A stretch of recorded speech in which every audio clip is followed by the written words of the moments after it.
সালাম TV, the solution for humanity. আমলই আপনার জান্নাতে যাবার মূল কারণ এবং আমল আপনাকে জাহান্নামে নিয়ে যাবে। এ সম্পর্কে বহু হাদিস আছে।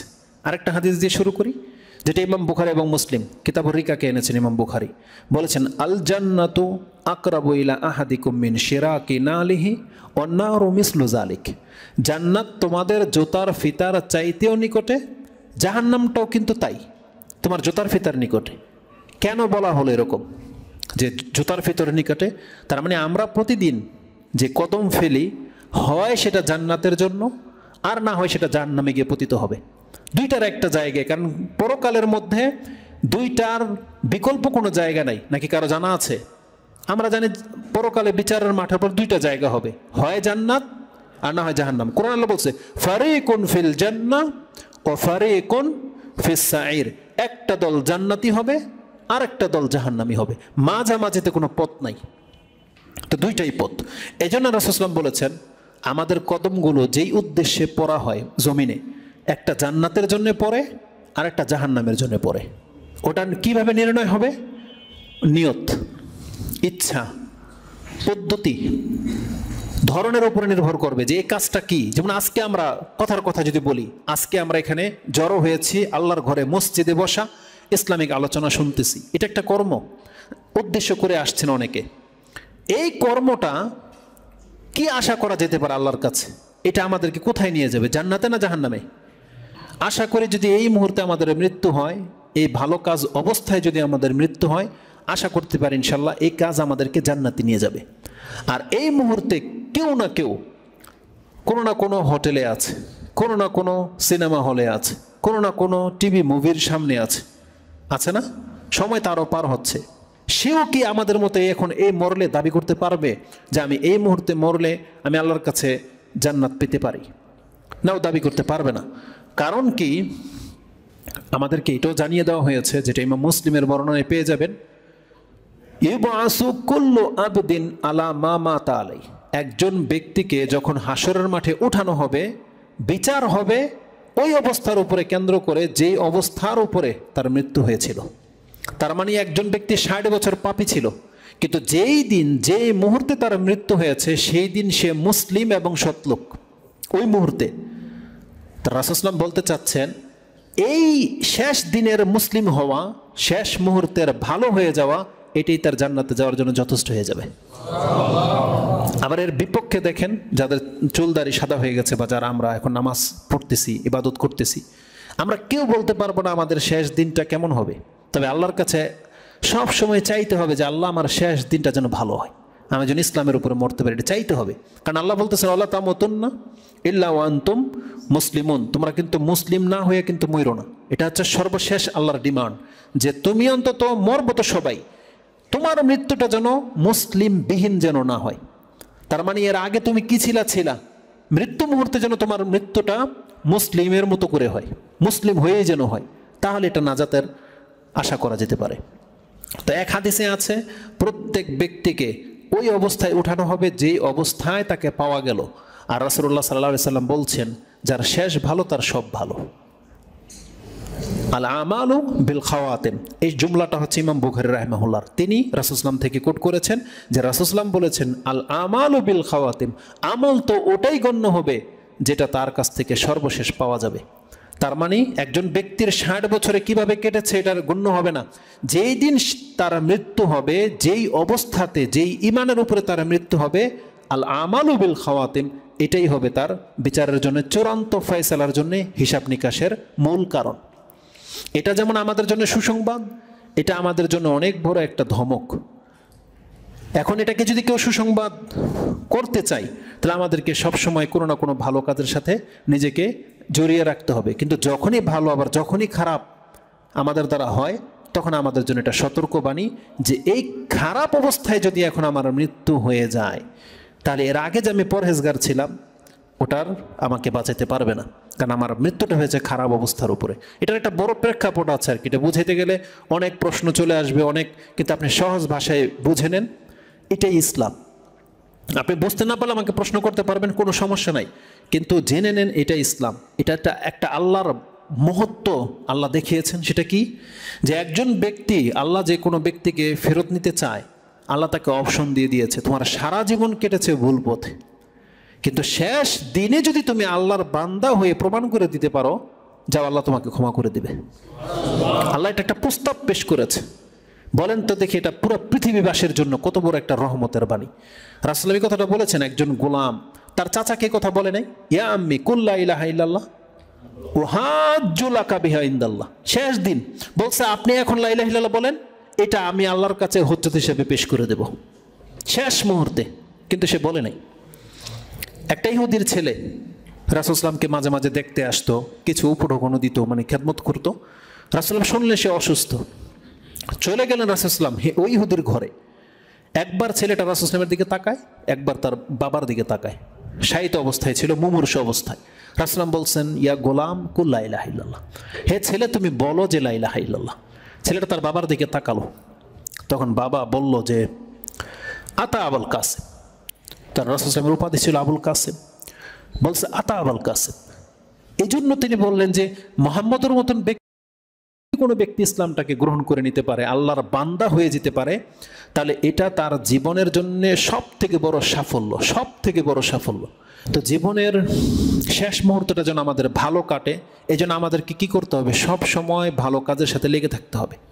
আমরা অনেক সময় এক্সাম্পল এইভাবে দিই, জুমার নামাজটা যখন আমরা আদায় করি তখন তো ইবাদতের মধ্যেই থাকি। তখন যদি কারো মৃত্যু চলে আসে, হাদিসের বর্ণনা অনুযায়ী সে লোক জান্নাতি, এতে কোনো সন্দেহ নেই।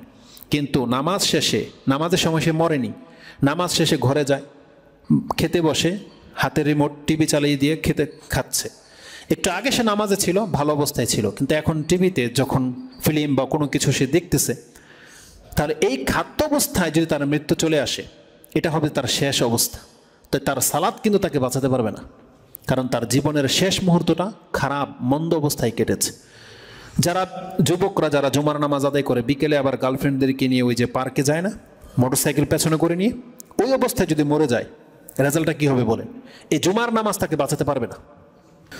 তো বিষয়টা হচ্ছে আমাদেরকে একের পর এক ভালো ভালো কাজে লেগে থাকতে হবে। রাসূলুল্লাহ সাল্লাল্লাহু আলাইহি ওয়াসাল্লাম আবু যার রাদিয়াল্লাহু তাআলা আনহুকে উপদেশ দিয়েছেন, ইয়া আবু যার ইত্তাকিল্লাহা হাইসুমা কুনতা, তুমি যেখানেই থাকো না কেন আল্লাহকে ভয় করে চলবে।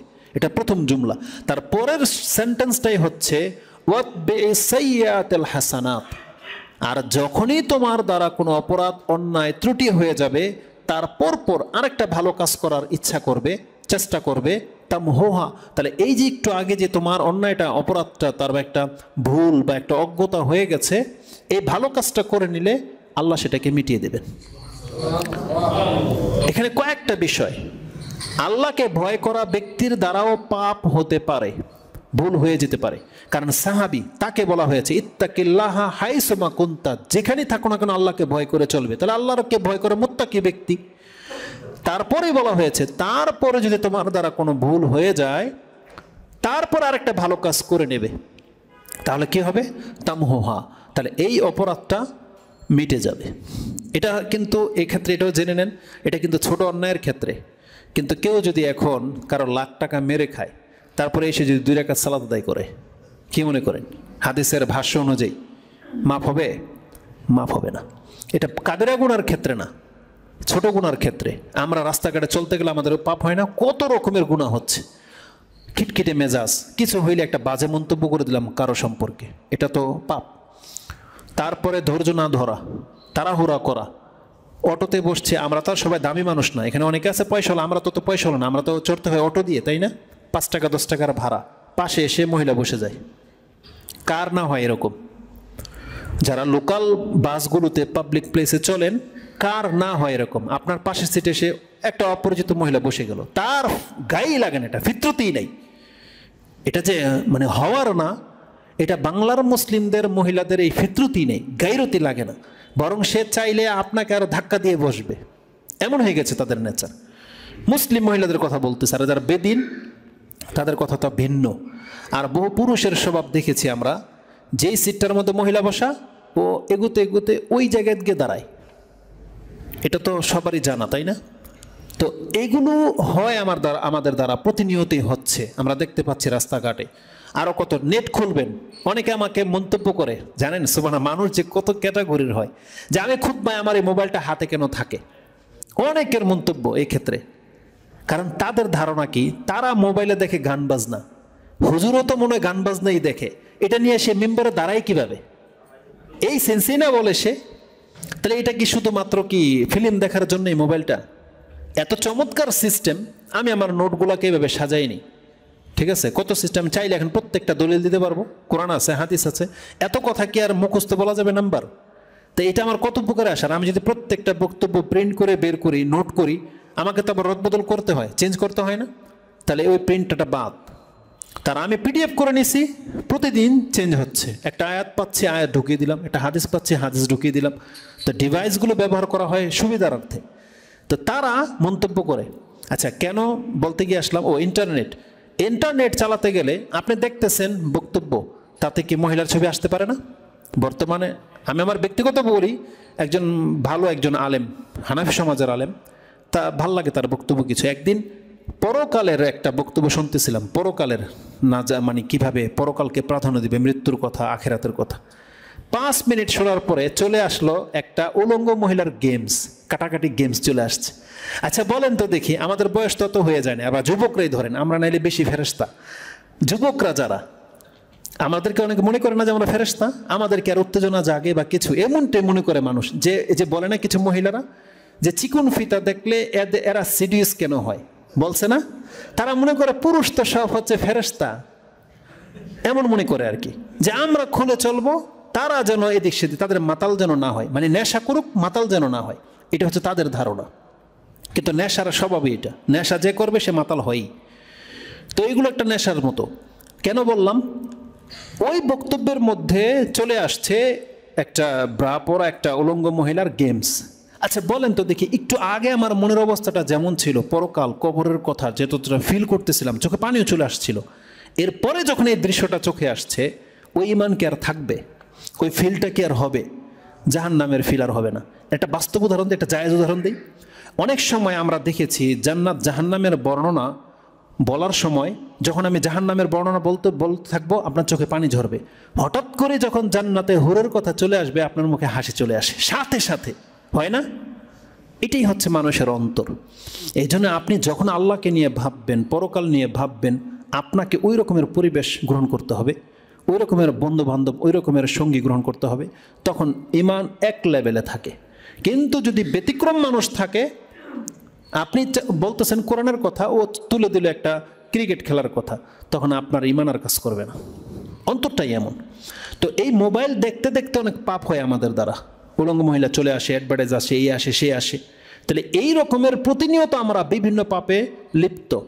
রাসূলুল্লাহ কি বলেছেন, ওয়াতবিইস সাইয়্যাতাল হাসানাত, সাথে সাথে তুমি আর একটা ভালো কাজ করো, ইস্তিগফার করেন, জিকির আজকার করেন, এই ত্রুটিগুলো হয়ে গেলে তাহলে কি হবে, তামহুহা, তাহলে তোমার ওই অপরাধটা আল্লাহ ক্ষমা করে দিবেন, এই সেন্সে বলতে চাচ্ছি।